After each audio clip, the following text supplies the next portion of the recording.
श्री महामंत्र एक बार मेरे साथ दोहराओ। ओम भूर्भुवः स्वः तत्सवितुर्वरेण्यं भर्गो देवस्य धीमहि धियो यो नः प्रचोदयात्। प्रातः सूर्य उदय होते ही नया दिन शुरू हो जाता है और कम से कम सूर्यास्त तक तो चलता ही चलता है, परंतु रोज इस तरह उम्र घट रही है और जन्म लेने के बाद से ही ये निरंतर घटती हुई चली जा रही है। इसे आयु का क्षरण कहते हैं, आयु का क्षरण। किंतु अनेक प्रकार के कार्यभार से भरे हुए विभिन्न व्यापारों में जो व्यक्ति लगा रहता है, जिसके कारण उसको अपने समय का पता ही नहीं लगता, वो कैसे बीतता जाता है। आदमी कितना मंदांध, कामांध और अविवेकी होकर के इस धरती पर सब कुछ देखते हुए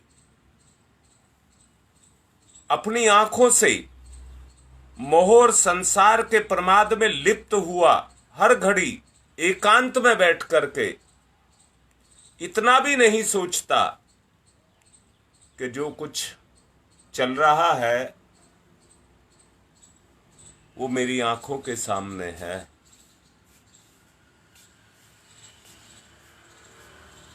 जन्म लेने का उद्देश्य क्या है, हम कौन हैं, कहां से आए हैं और कहां जा रहे हैं, इस बारे में जानना बहुत जरूरी है। उसके लिए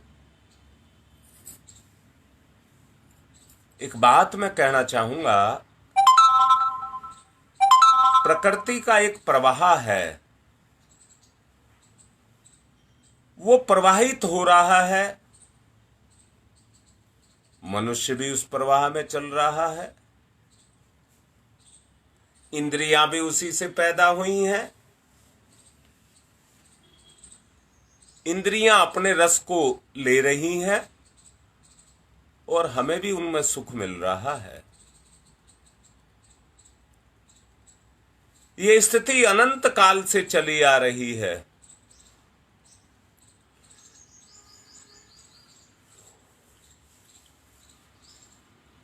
परंतु आदमी के सामने ऐसे अवसर रोज आते हैं कि जिसमें आदमी की संवेदना जगनी चाहिए, जिसमें आदमी की भावना जगनी चाहिए, जिसमें आदमी की करुणा जगनी चाहिए, परंतु आदमी देखकर भी अनदेखा करता हुआ चला जा रहा है।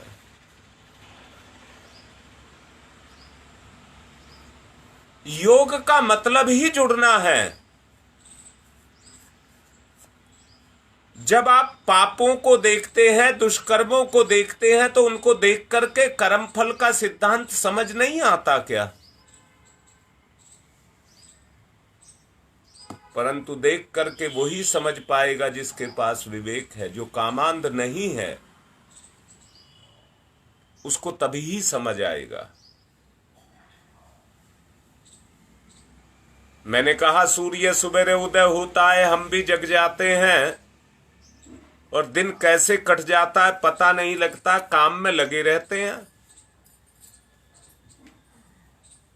परंतु मोह माया में लगे रहते हैं और मोह माया में लगे रहने के कारण हमें उस सच्चाई का पता ही नहीं लगता कि जीवन काहे के लिए है।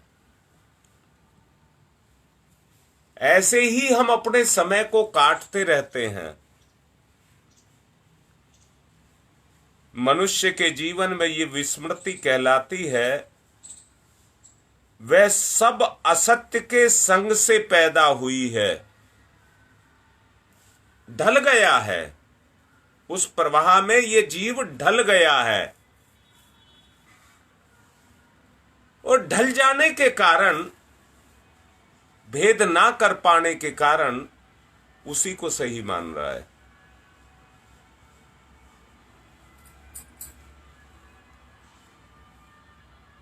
इसलिए एक शक्ति को मुझे अपने अंदर पैदा करना पड़ेगा जो मुझे सत्य का बोध करा दे। आंतरिक अशांति बढ़ रही है, शक्ति का सौदा बिक रहा है, संसार में विशाल वैभव, अपार धन धान्य, पुत्र कलत्र, ये सब बढ़ रहे हैं,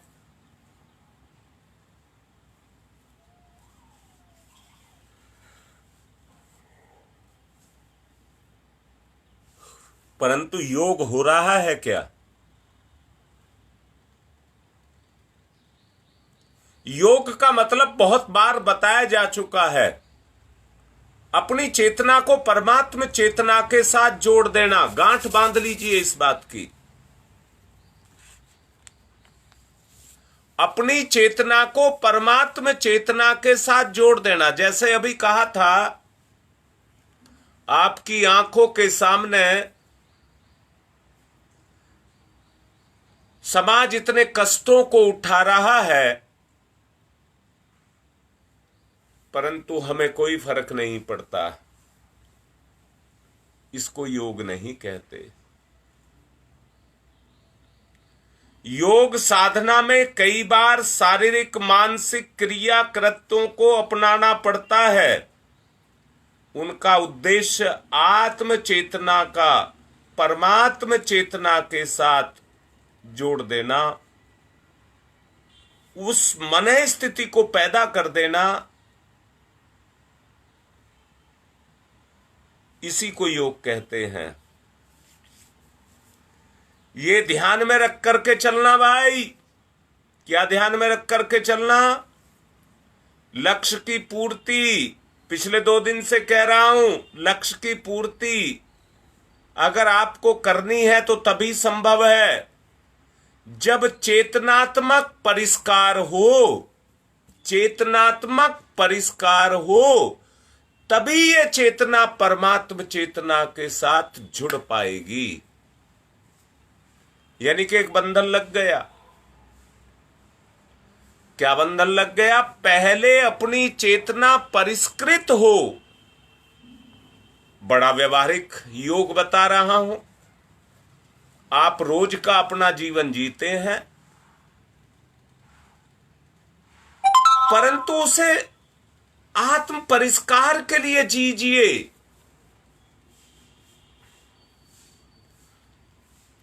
मैं कहता हूं, आदमी का स्वभाव है प्रेम करना।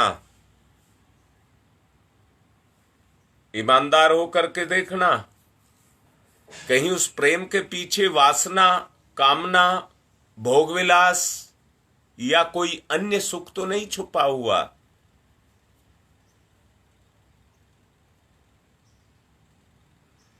तो बाहर से तो आप योग कर रहे हैं, परंतु चेतनात्मक योग नहीं हो सकता, क्योंकि प्रेम में छुपा हुआ है वासना, भोगविलास, कामना, वो छुपा हुआ है। मैंने कहा यह मन की एक अवस्था है। यदि चेतनात्मक परिष्कार का प्रयत्न ना किया गया तो मात्र उन क्रिया कृत्यों को ही अभ्यास मान लिया जाए तो ये भ्रांति है। और उस भ्रांति के कारण जितना परिश्रम आप कर रहे हैं, उस परिश्रम को आप रोज करते रहिए। कोल्हू के बैल की तरह से जहां से चले थे वहीं अपने आप को पाएंगे।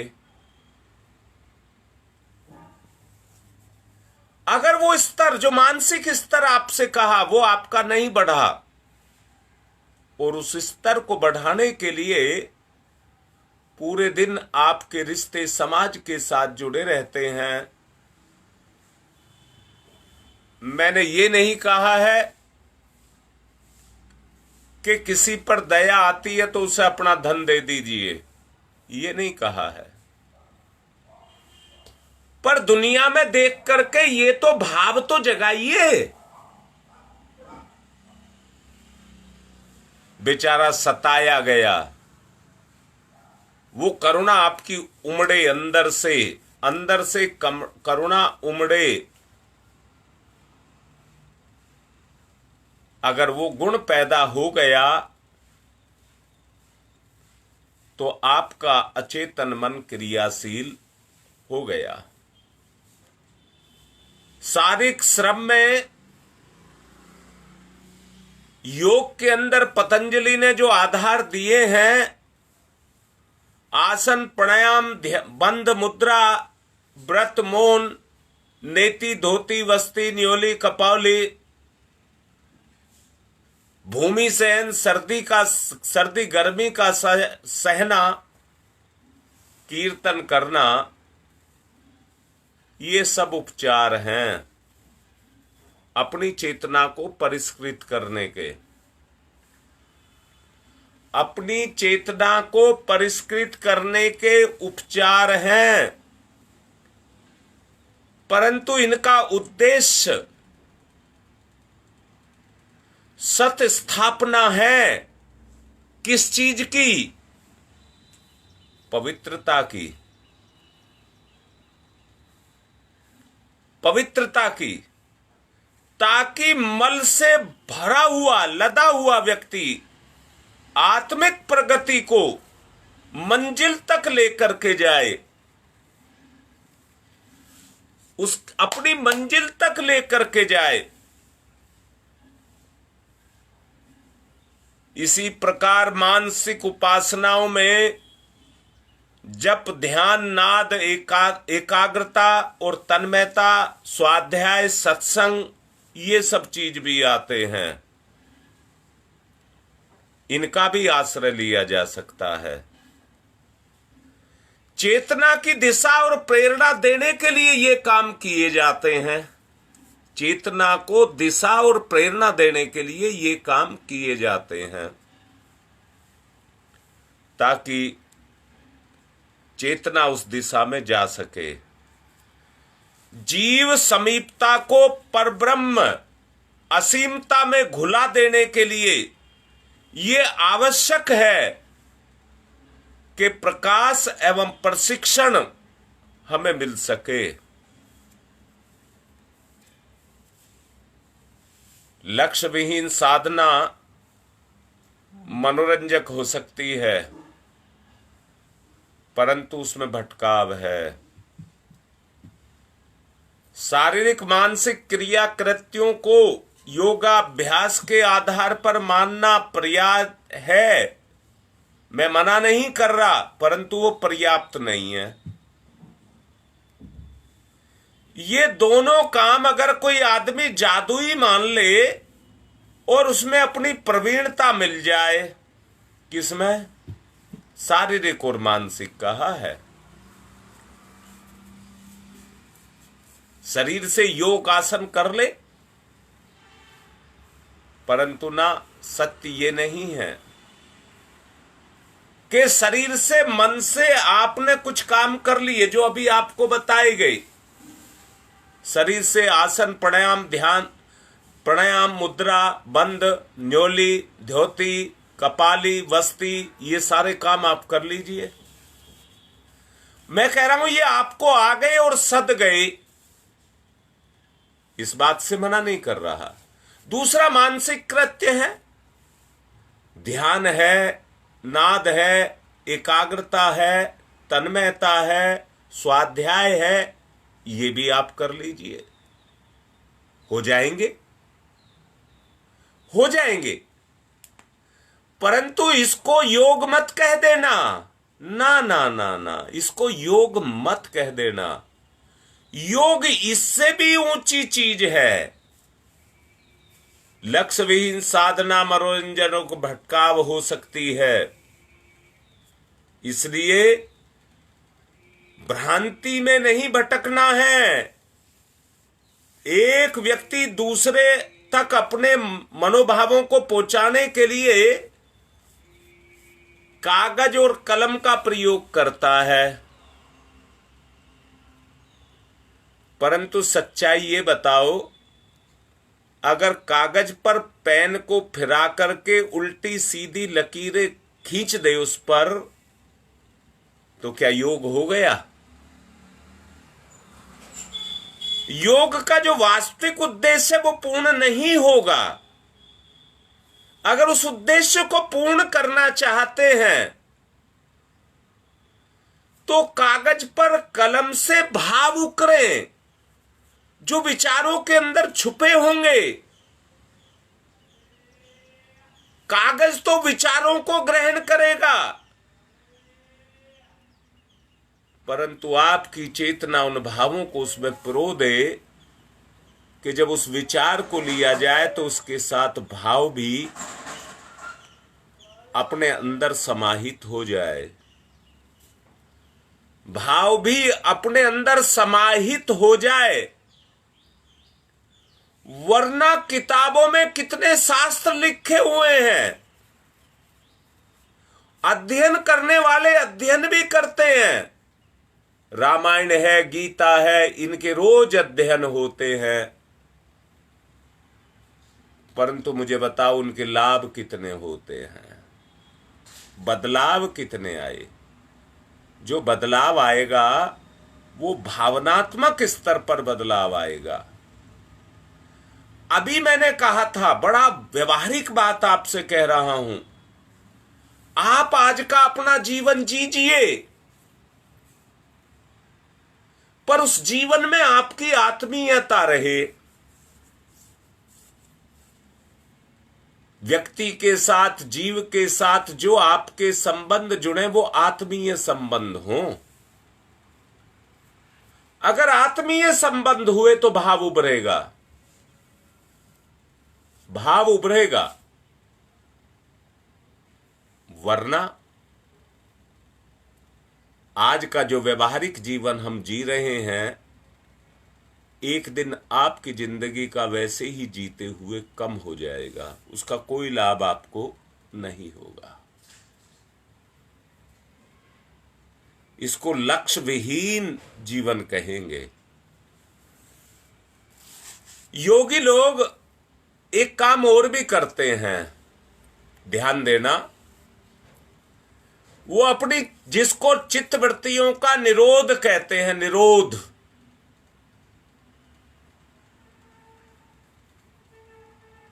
वो अपनी वृत्तियों को दबाते हैं, दबाते हैं, दबाते हैं। कैसे दबाते हैं? मैंने अभी कहा था, चित्त की वृत्ति है प्रेम, इंद्रियों की वृत्ति है वासना। आप जिससे अपने वासनात्मक संबंध बनाते हैं, पहले उसको प्रेम करते हैं।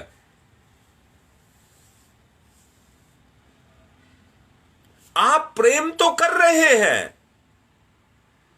पर पीछे जो उद्देश्य है वो आपका पवित्र नहीं है। जिस काम को आप कर रहे हैं, काम तो आपने किया, परंतु उसमें भौतिक लिप्सा आ गई, लालसा आ गई।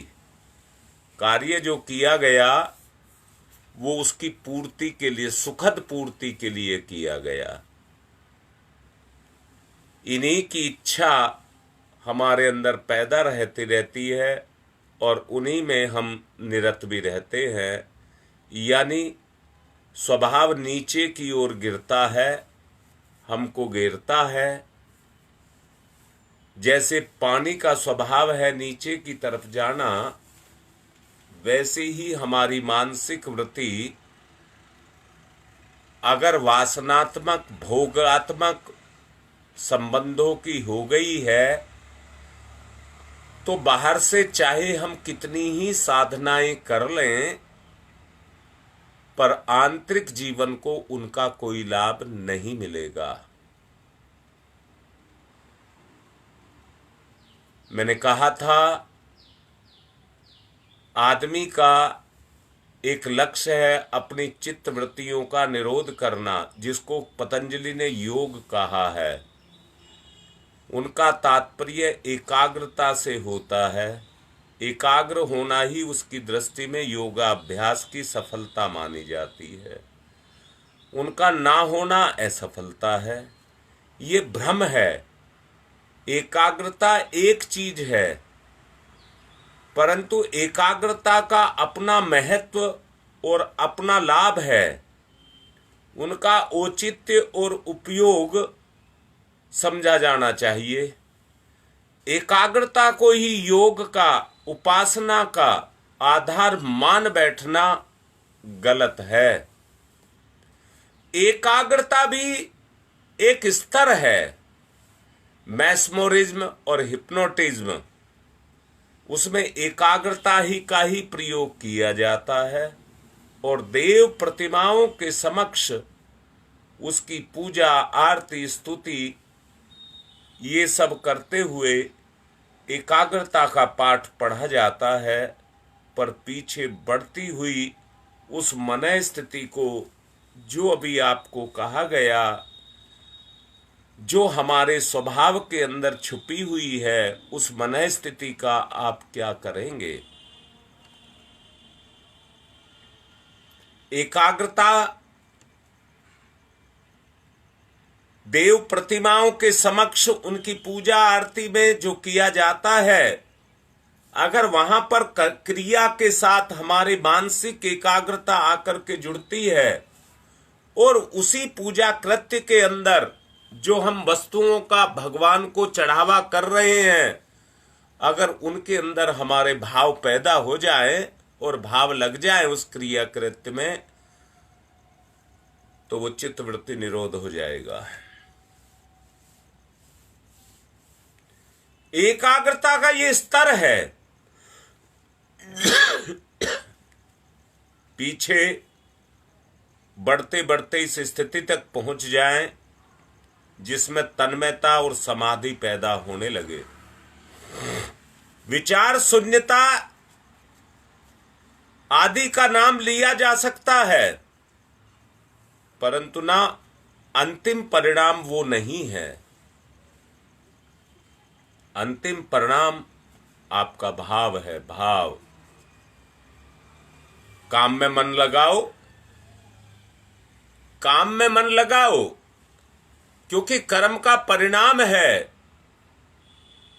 कर्म का परिणाम है। या तो धन देगा, जो काम आप करेंगे आपको धन देगा, भोग देगा, विलास देगा। अरे मैं क्या कहने लग गया?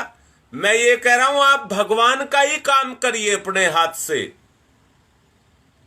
पर पीछे आपके मन में क्या चल रहा है? चित्त की वृत्ति का निरोध नहीं हुआ, हाथ का क्रियाकृत्य तो हो रहा है। चित्त की वृत्ति का परिवर्तन नहीं हुआ। जो संस्कार के रूप में आपके साथ लगा हुआ है, उसमें परिवर्तन नहीं आया।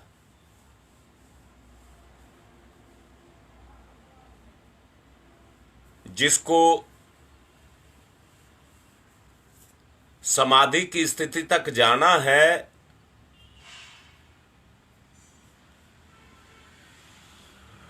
जब तक आपके बहाव बहते रहेंगे,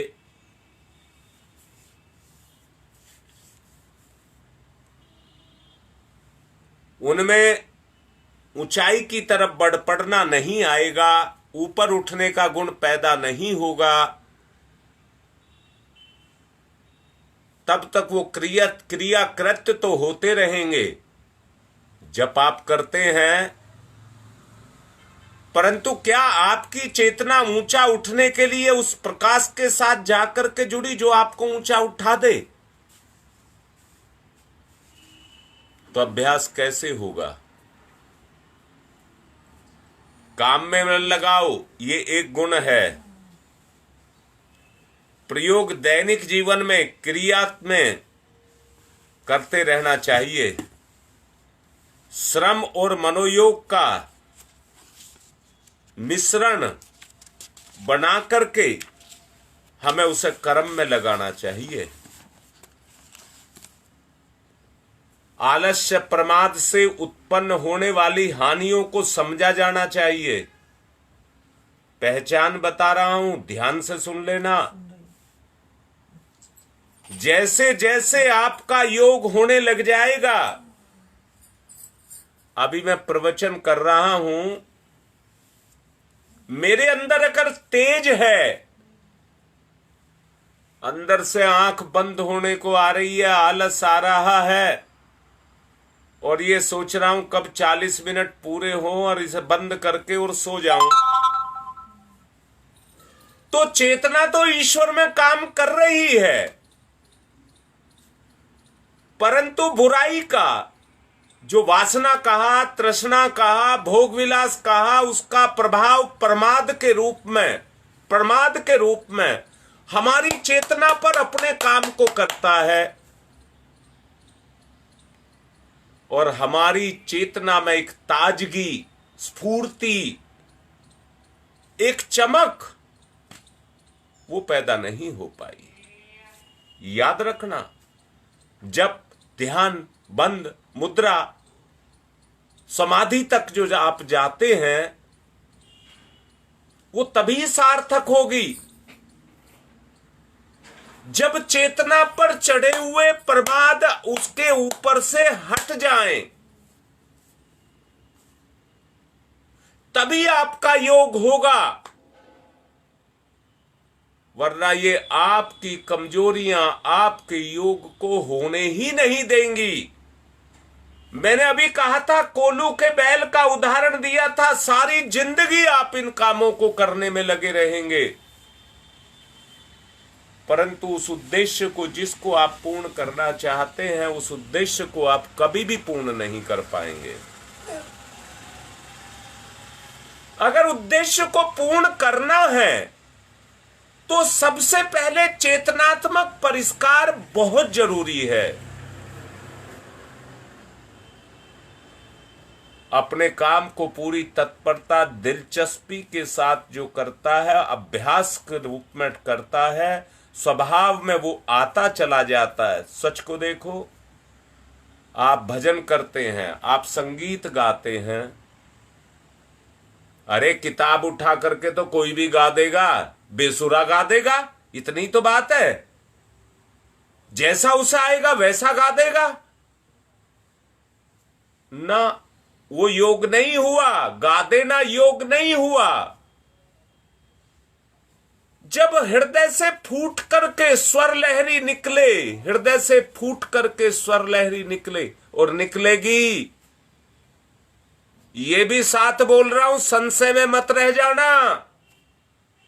150 व्यक्तियों का नाम लिया है, 150 व्यक्ति साधना कर रहे हैं, 4 लाख से ऊपर रोज जप हो रहा है, 4 लाख से ऊपर रोज जप हो रहा है।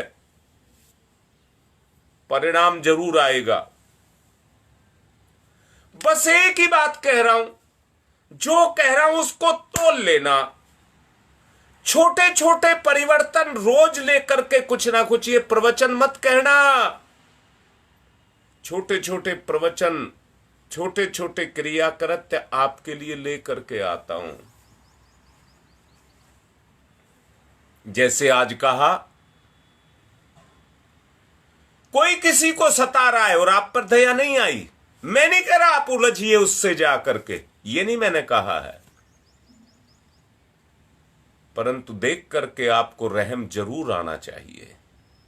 दुष्ट आताताई से हम कहां मुकाबला कर सकते हैं? इतनी हैसियत और इतनी क्षमता हमारी कहां है? अगर हम मुकाबला करेंगे तो उसके जैसे हो जाएंगे, परंतु ना, हमें तो निरोध करना है, निरोध। सामने बुराई को देख करके हमारा आत्मिक प्रकाश जगे, आत्म प्रकाश जगे।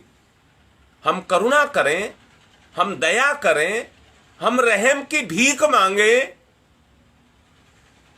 हम भगवान से प्रार्थना करें। दुष्टता से हमारा अटकने का कोई मतलब नहीं है। हम साधक हैं, साधना कर रहे हैं, अपनी चेतना की साधना। बहुत अच्छे से कह रहा हूं, धरती पर परिवर्तन जब ऊपर वाले की डोर हिलती है तो बड़े बड़े बाहुबली भी धराशायी हो जाते हैं। जब ऊपर वाले की डोर हिलती है, मेरी बात को दोबारा से सुन लेना, मेरे अपने करने से कुछ नहीं होगा, मेरे अपने करने से कुछ नहीं होगा। जो करेगी चेतना करेगी, और जब चेतना करती है तो सारी बुराइयां अपने आप जाने लग जाती हैं। सारी बुराइयां अपने आप जाने लग जाती हैं, क्योंकि अच्छाई पैदा हो गई। हमें उस अच्छाई को पैदा करना है, अपने अंदर ईश्वरीय शक्ति को पैदा करना है। भजन भी एक काम है, उसमें मन लगाना भी एक काम है। बहुत से भजन ऐसे होते हैं कि हैं तो भगवान के भजन, आप रोज देखते होंगे, परंतु वो फिल्मी तर्जों पर होते हैं। और फिल्मी तर्ज ही मत कहिए, उसके पीछे जो भाव उठते हैं वो वासनात्मक उठते हैं। है भगवान का भजन, उन भजनों में हमको रस आता है। ऐसे बहुत से व्यक्ति हैं जो रोज भजन सुनते हैं, अपने घर में उन्होंने कुछ कुछ लगा रखा है सुनाने का, और उन भजनों को सुन लेते हैं, और उन भजनों को गा करके ही चित्तवृत्ति निरोध की बात को समझ लेते हैं, योग को समझ लेते हैं। सत्य नहीं है, सत्य नहीं है। इसके लिए पूरी कार्य पद्धति को ही नए सिरे से, नए ढांचे में ढालना होगा। दिलचस्पी और तत्परता पूर्वक काम को आदत में विकसित करना पड़ेगा। याद रखना, आपकी चेतना में उतना ही निखार आएगा जब भी आप भावनात्मक किसी कृत्य को करेंगे तो अंदर छुपे हुए जो विकार हैं वो प्रमाद पैदा करेंगे। जब आपकी चेतना में आपको निखार नजर आने लग जाए, आपकी अंतर चेतना के अंदर आपको निखार नजर आने लग जाए, नाए तो जप इसीलिए कराया जा रहा है। याद रखना, जब आप जप करना शुरू करते हैं तो आंख बंद आप नहीं करते हैं, अपने आप होने लग जाती हैं। रोक लेना, आप रोक लेना। जब आप जप करना शुरू करें तो अपनी आंख को बंद होने से मना कर लेना। मैं नहीं कह रहा आंख खोल करके जप करना पाप है ना, करिए आप आंख खोल करके, परंतु न होगा ही नहीं। आपकी आंख अपने आप बंद होने लग जाएगी और अंदर से महसूस करिए, या तो विचार भटकेगा और आपने रोक लिया तो अंदर से ही आपको गफलत आना शुरू हो जाएगी, गफलत आना शुरू हो जाएगी, और धीरे धीरे आपका हाथ और मुंह चलता रहेगा। इसको भी मैं मना नहीं कर रहा, परंतु गफलत इतनी गहरी हो जाएगी कि आप तंद्रा तक चले जाएंगे। ऐसे बहुत से कार्यकर्ता हैं जो उस अवस्था तक चले जाते हैं और जप उनका चलता रहता है, मुंह भी उनका चलता रहता है, पर अंदर से वो एक ऐसे अंधकार में, तंद्रा में खोए हुए होते हैं कि उनकी चेतना पर, यानी कि ईश्वरीय चेतना मैं एक बात आपसे कह रहा हूं, गायत्री शक्ति वो शक्ति है, मातृत्व की शक्ति है।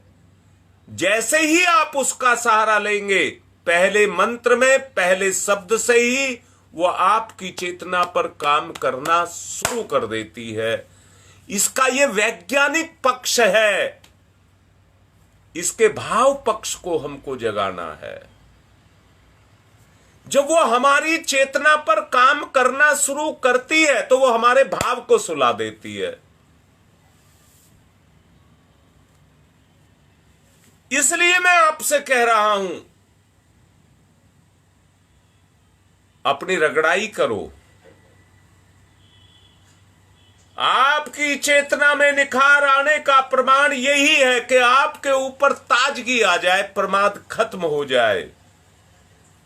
यानी कि भाव से आपके भाव ईश्वर के भाव के साथ जुड़ने लग जाएं।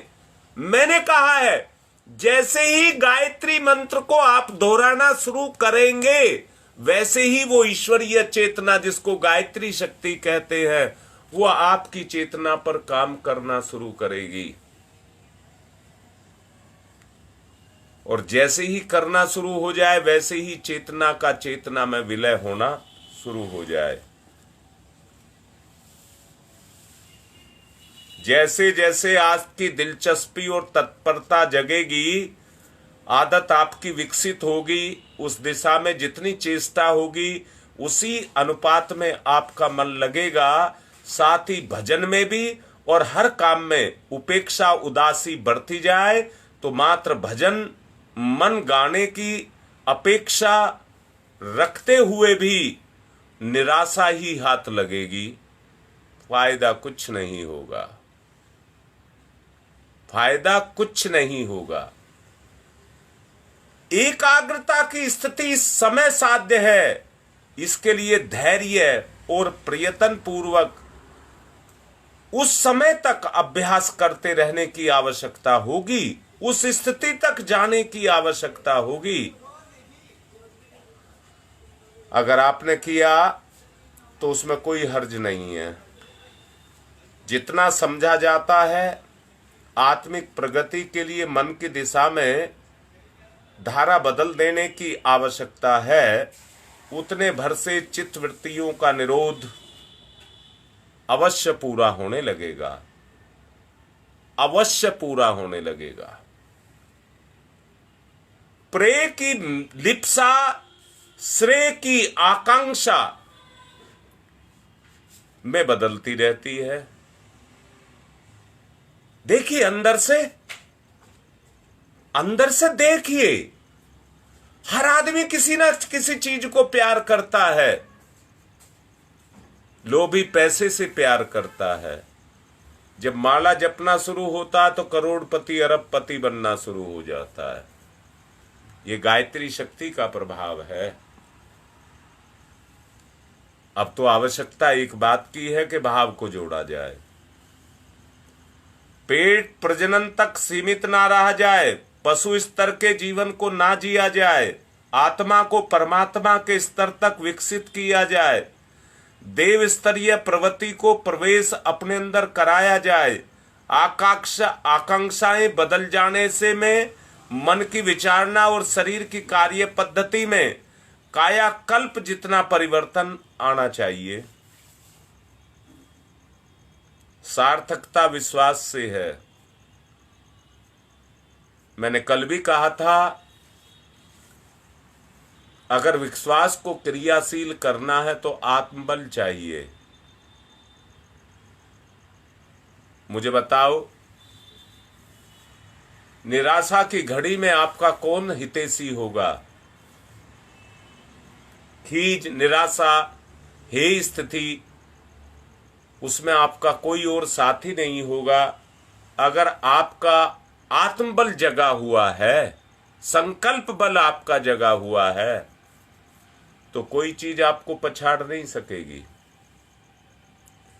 कोई चीज आपको पछाड़ नहीं सकेगी। अगर आप असहाय हैं तो वो सहायक हो जाएगा आपका।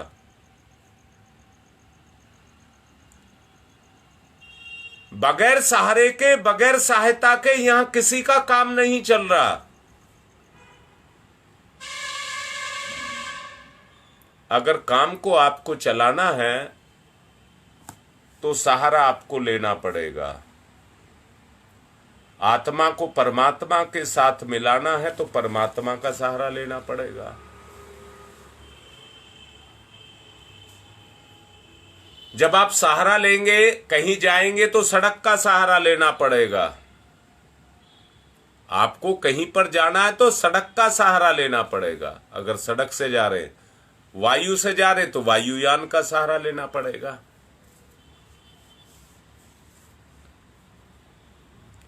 श्रेय की प्राप्ति को लक्ष्य मान करके चलने से चित्तवृत्तियों में पूर्व की अपेक्षा असाधारण परिवर्तन आता है।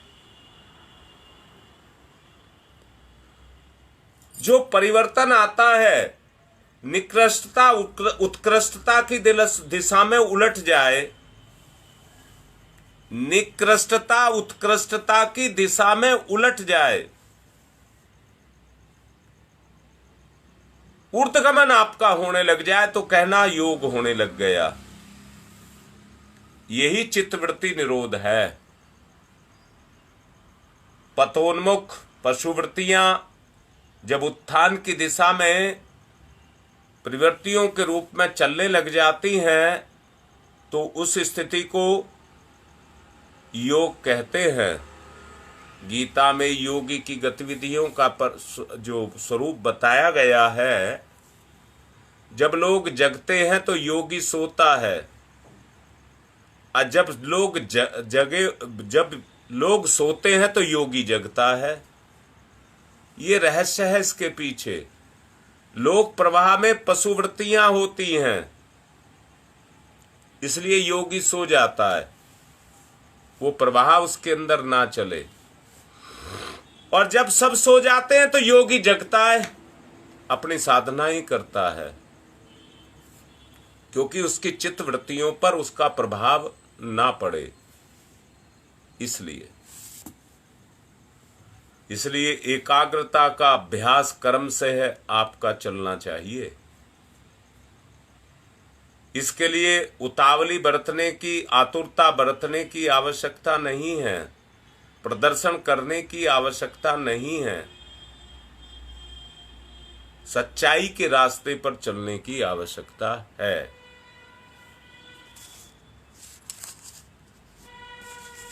इसलिए जितनी गति आपकी एकाग्रता के रूप में पकड़ती चली जाएगी, उतनी ही तन्मयता आपके अंदर पैदा होना शुरू हो जाएगी और आप एक स्थिति तक उठते चले जाएंगे।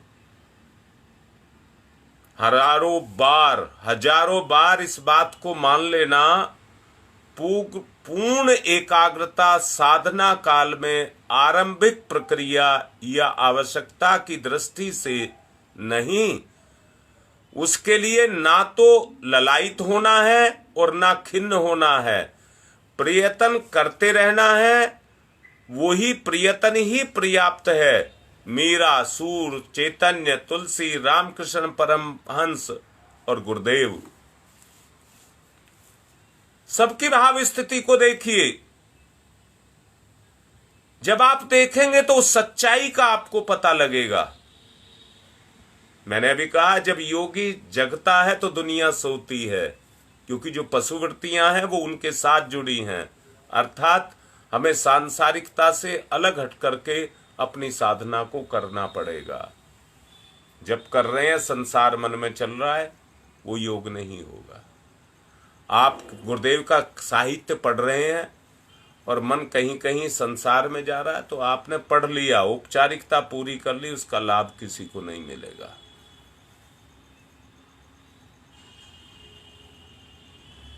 आज की बात को यहीं रोक रहा हूं और निवेदन कर रहा हूं, जो व्यवहारिक साधना आज बताई है, आंखों से जो कुछ देखते जाएं, उसमें ढूंढिए करुणा भाव कहाँ है, दया भाव कहाँ है, रहम कहाँ है, उनको ढूंढिए और अपने अंदर जगाइए। व्यवहार हो गया। आज की बात समाप्त। ओम शांति ही शांति ही शांति।